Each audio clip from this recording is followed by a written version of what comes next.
안녕하세요. 안녕하세요. 두 분이서 동업하셨잖아요, 돈가스 집을. 네네. 지금은 크게 사업을 영위하고 계신데 동네에서 진짜 작게 시작하셨단 말이죠. 몇 평이었죠? 8평입니다. 8평에서 시작하셔가지고 첫 달에 매출 200만 원이 나왔는데 지금은 가맹점이 몇 개죠? 18개.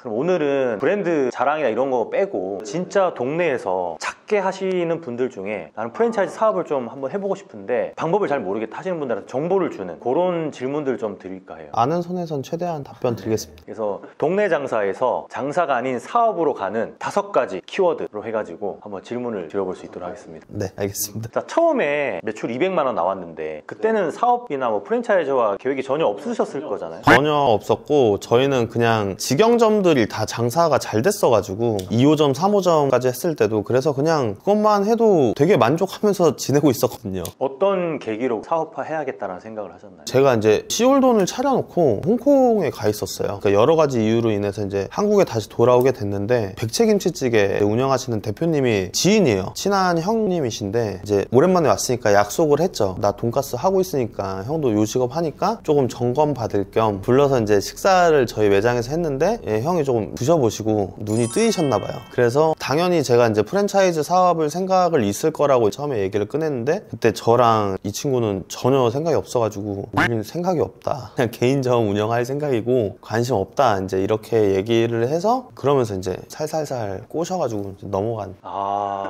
그러면 어쨌든 지금은 진짜 8평으로 시작했지만 가맹점을 계속 내고 계시고 계속 사업이 커지고 계신데 지금부터 이제 5가지 키워드로 말씀을 해주시면 될 것 같아요. 첫 번째, 동네 장사에서 사업으로 가기 위해서 필수적으로 우리가 알아야 되는 키워드. 무조건 일단 레시피 같아요. 이게 사업이 되려면은 요리를 할 줄 모르시는 분이 이걸 만들어야 되잖아요. 일반인이 충분히 할 수 있는 레시피로 만들어내는 작업이 꼭 필요한 것 같아요. 저희도 그 과정을 하느라 시간이 굉장히 오래 걸렸고 폐기도 많이 했었고요. 그 일반 자영업자분들이 생각할 때 레시피화를 하라고 하는데 레시피화가 그럼 뭐 어떻게 하는 거야? 라고 모르시는 분들이 80% 이상이거든요. 레시피화라는 게 뭘까요? 레시피화라는 거는 기본적으로 만들기 쉬워져야 되는 게 좀 레시피화 같고 넓은 냉장고에서 숙성을 아주 오래 해서 내는 게 물론 그것도 레시피지만 가맹 사업에 있어서는 숙성을 놓고 봤을 때 기간을 줄여야 되고 저희 같은 경우는 이제 항상 작은 평수에 적은 인력으로 컨셉이기 때문에 돈가스를 놓고 봤을 때 저희는 밀가루, 계란물, 빵가루 묻히는 과정도 좀 축소하자 주의였고 그래서 저희는 저희만의 또 반죽 파우더 이런 거를 만드는 것도 사실 그런 일련의 생각에서 다 한 거거든요. 레시피화를 하자, 이걸 축소하자, 단계를 줄이자. 그래도 물론 아무리 줄여도 복잡해요. 그래도 굉장히 중요하고 꼭 해야 되는 것 같아요. 그러니까 보통 그 레시피화라고 하면은 일반 자영업자분들은 그냥 조리 매뉴얼이라고 생각하시는 분들이 많거든요. 근데 그것도 포함이 되지만 더 중요한 건 조리 간소화, 그거를 할 수 있는 어떤 소스 개발이라는 이런 게 꼭 필요하다. 소스가 될 수도 있고 뭐 숙성 과정일 수도 있고 여러 가지겠지만 그게 무조건 좀 쉬워져야 된다. 그러면 또 간소화를 할 때 맛의 기준에서 조금 이렇게 떨어질 수가 있잖아요. 그런 것들을 어떻게 좀 타협이나 조율을 하셨는지. 타협을 안 했습니다. 그래서 많이 버렸어요. 가맹 사업을 안 하려고까지 생각했었어요.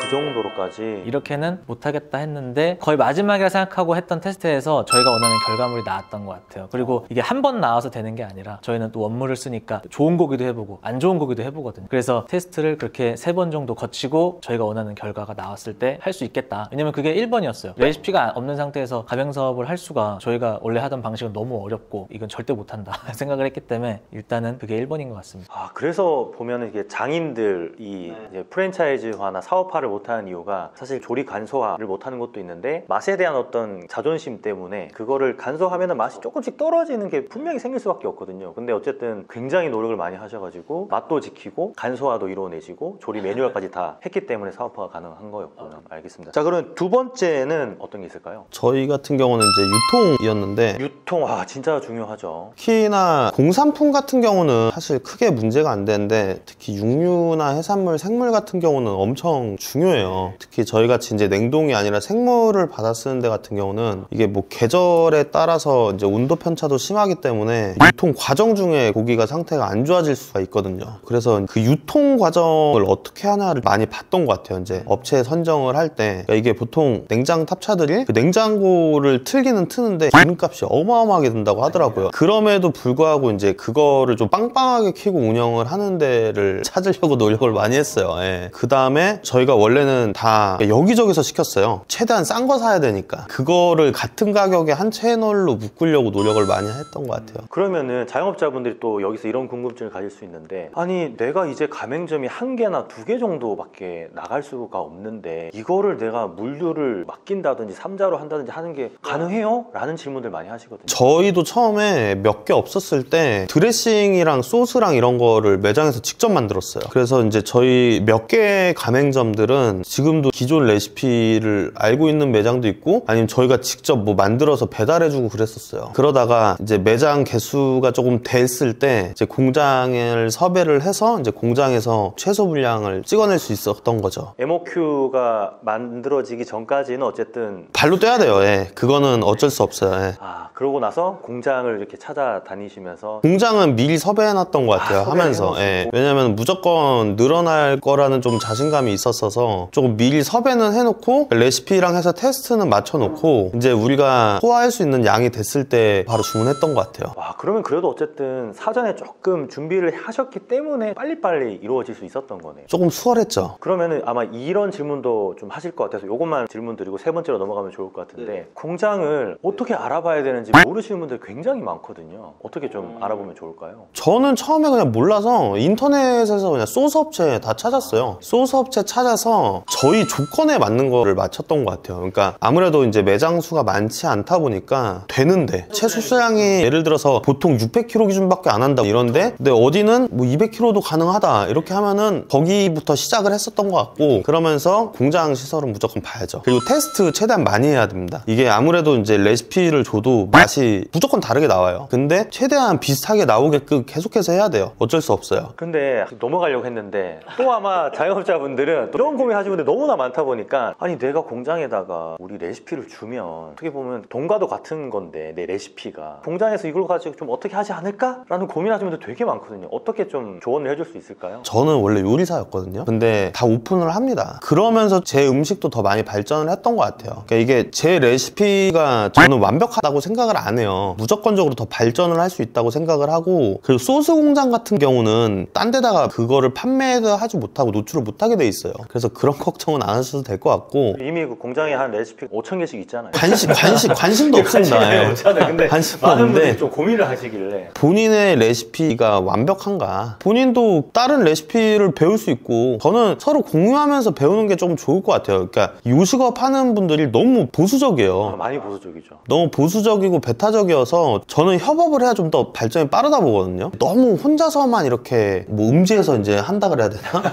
약간 그렇게 조금 어둡게 하려고 하시니까 조금 성장도 느린 것 같아요. 저는 오히려 오픈하면서 저도 좀 자료를 많이 받았거든요. 예를 들어서 뭐 공장을 미리 준비한다든지 그걸 제가 어떻게 알았겠어요. 저도 도움을 주고 그거에 대한 도움을 받은 거지. 그렇게 서로 공유하면서 받으면 좋을 것 같아요. 오히려. 알겠습니다. 어쨌든 그거는 크게 신경 쓰지 않아도 되는. 전혀 문제 없고 그 사업에 있어서 애로사항이 아예 없다. 알겠습니다. 자, 그러면 동네 장사에서 사업으로 가기 위한 세 번째 키워드 어떤 게 있을까요? 매장 수가 많아지니까 그 매장에 대한 정리 자료가 필요해요. 뭐 예를 들어서 매출, 그리고 이제 이 매장들이 시키는 발주량, 날씨, 뭐 이런 것들이 필요해요. 그게 이제 가맹점이 한 두세 개 나가더라도 처음부터 준비를 해놔야 돼요. 왜냐면은 나중에 10개, 20개 됐을 때 한 번에 하려고 그러면은 머리가 터져요. 그래서 미리 해놔서 한 개씩 늘리는 거는 쉽거든요. 그렇게 하면서 매출은 당연히 봐야 되는 거고, 발주량도 봐야 되는 게 이 매출에 따라서 여기가 발주량이 많거나 하면은 뭔가 이제 점주님한테도 설명을 드릴 수가 있거든요. 재료 쓰시는 게 문제가 조금 있으신 것 같다. 어떤 부분이 조금 과하게 쓰시는 것 같으니 조금 더 연구를 해보시라. 그러면 이제 재료비도 내려갈 수 있는 거고, 어디 같은 경우는 너무 안 쓰면은 막상 음식 나가는 거 봐도 좀 형편없게 나가는 거나 그런 경우를 미리 좀 저희가 알아서 그 점주님한테도 조금 시정 조치를 요구할 수도 있는 거고, 그리고 이제 날씨 같은 경우도 봐줘야 되는 게, 저희가 이제 업종 특성상 갑자기 추워지거나 갑자기 뭐 비나 눈이 많이 오게 되면은 영향을 받거든요. 그래서 이제 평균적인 매출을 봐야 되는데 날씨까지 체크하면은 이건 이유가 있어서 이제 빠진 거다, 아니면 이건 이유가 있어서 좀 잘 된 거다라는 체크가 좀 가능하기 때문에 그런 것도 조금 체크를 디테일하게 해주면 좋은 것 같아요. 그러면은 그 시홀던 같은 경우는 가맹점당 그런 걸 정리할 수 있는 양식들을 가지고 계속 하루하루 정리.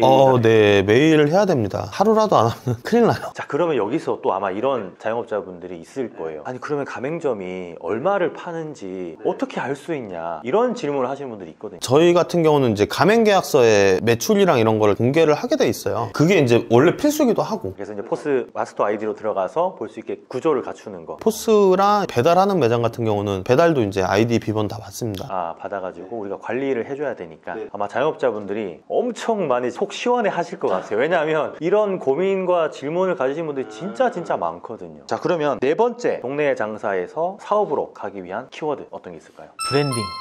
진짜 어떻게 보면 애매모호한 거죠. 식당에서 브랜딩이라고 하면은. 그럼 브랜딩을 좀 어떻게? 프랜차이즈 될 때 저희도 식기부터 시작해서 시설 집기 모두를 포함해서 규격화가 돼야 되는 것 같아요. 이게 환경마다 다 다르겠지만 기본적으로 들어가는 게 항상 정해져 있고, 그런 것도 어느 정도 세팅을 해야 되고, 인테리어부터 로고 그리고 뭐 식기들 이런 것도 기존에 쓰던 거를 그대로 갈지, 아니면 브랜딩을 할 때 이 브랜드를 디자인하면서 맞출지, 그런 거를 구색을 좀 잡아야 되더라고요. 디자인 브랜딩도 중요하고 인테리어 브랜딩도 필요하고 컬러에 대한 브랜딩도 필요하고 여러 가지 브랜딩이 필요한데, 브랜딩에서 가장 중요한 게 어떤 거라고 생각하세요? 제일 중요하다고 말해도 되는지 모르겠는데, 요즘은 사진과 영상의 시대잖아요. 음식의 한상 차림, 뭐 구성이라던가 이 음식이 사진에서 어떻게 나올 것인지 이런 거부터 시작해서 당연히 조명 같이 따라올 거고, 종합적으로 보면 인테리어인데 하나씩 볼 수는 없는 것 같아요. 이거를 처음에 좀 구상을 하고 아니면 좀 전문가를 통해서 컨설팅을 받아도 되고, 내가 이 음식을 장사를 하고 있는데 어떻게 내 거를 브랜드화 할 건지, 이 작업은 꼭 필요한 것 같아요. 그러니까 동네에서 이제 장사하시는 분들이 이제 말씀해 주신 게 약간 어떻게 보면 시각적인 브랜딩 이런 게 좀 많이 약하시거든요. 뭐 그릇이나 어떤 세팅이나 또 안에 들어가 있는 무드나 인테리어가 거의 중구난방인 경우가 많아서, 그런 것들을 조금 하는 게 사업으로 갈 때도 예비 가맹점주나 손님들이 봤을 때도 훨씬 더 좀 무게감이 있는 브랜드로 비춰질 수 있으니까. 시올돈도 브랜드 스토리가 있기 때문에 시올돈이라는 네이밍을 하셨을 텐데 어떤 스토리가 있나요? 애초에 이름을 정할 때 저는 슬로건을 좀 정해놓고 이름을 거기 맞추려고 했던 것 같아요. 제가 원했던 슬로건은 평범한 일상 속의 작은 특별함이라는 밥을 통해서 힘든 일과 시간이지만 잠시나마 좀 특별한 시간을 줄 수 있는 음식을 만들자를 정해놓고, 그리고 이름을 만들었습니다. 그거를 수만 가지 영어 문장으로 좀 써봤는데, 그 중에 이니셜 이렇게 앞 글자를 땄을 때 가장 어감이 좋고, 그렇게 해서 탄생한 게 시올돈, SIOL을 따가지고